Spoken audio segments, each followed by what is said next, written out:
சாறுன்னு ஒரு சொல். இப்ப சாறுன்னா என்ன சார் அர்த்தம்? சாறு,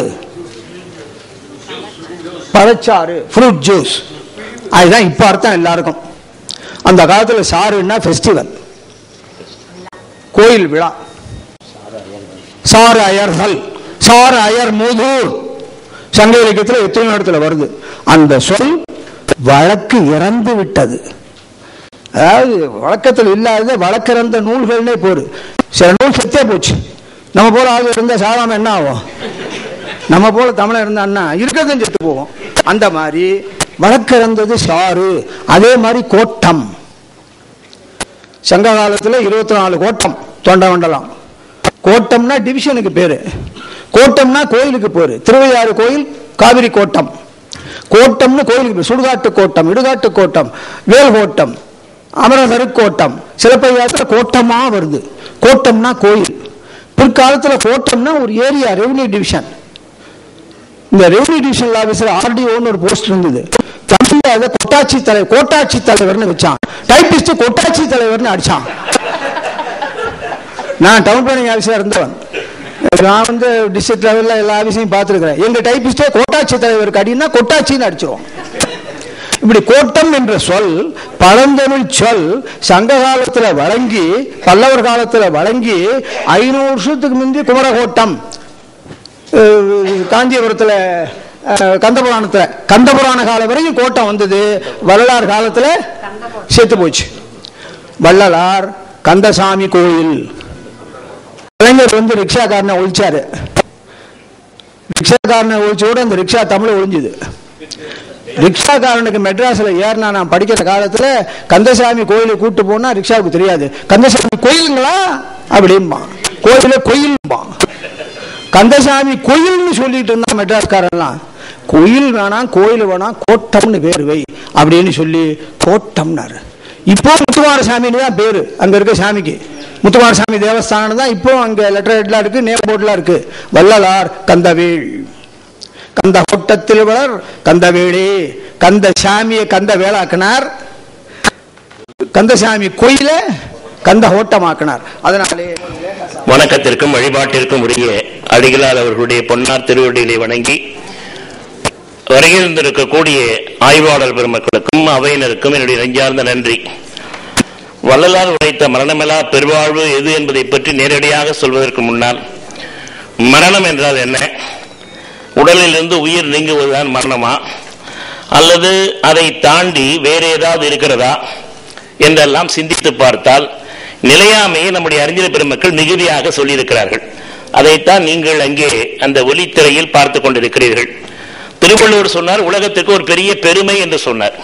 எது என்று சொன்னால், நெருநல் உடனொருவன் இன்றில்லை என்னும் பெருமை இந்த உலகத்துக்கு உரியது என்று சொன்னார்.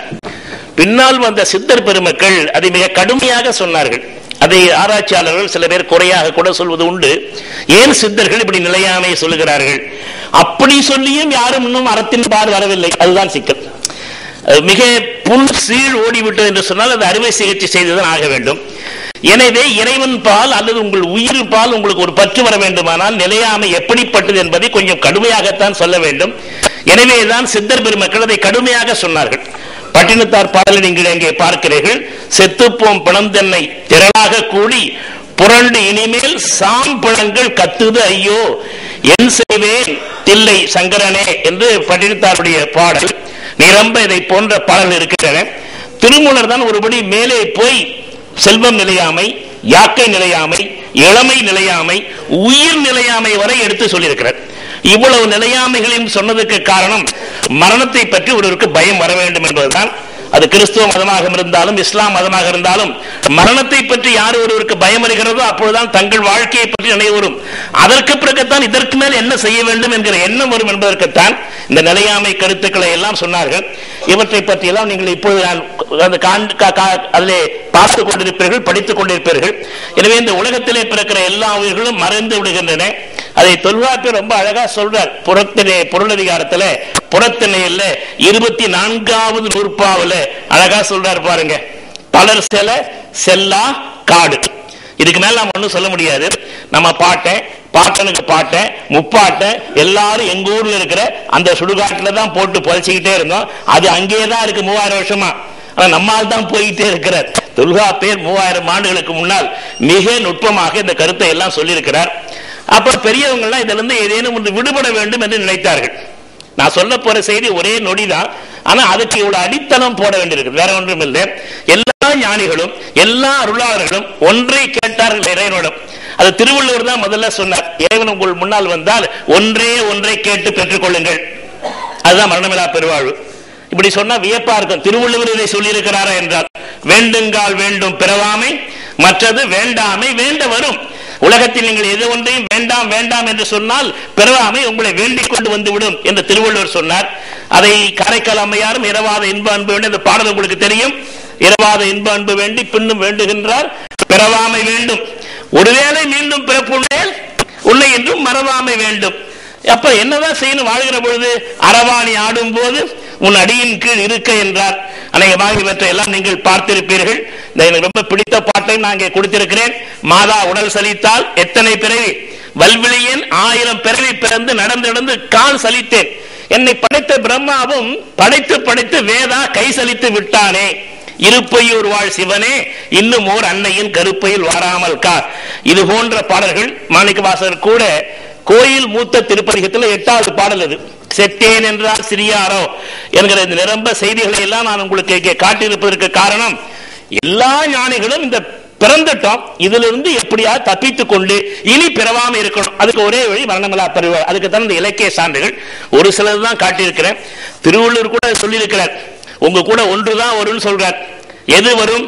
நீங்கள் இவ்வளவு முயற்சியோடு இந்த உலக செம்மொழி மாநாட்டிற்கு வந்து பெற்றுக் கொடுக்கிற அறிவு தான் உங்க கூட வரும்.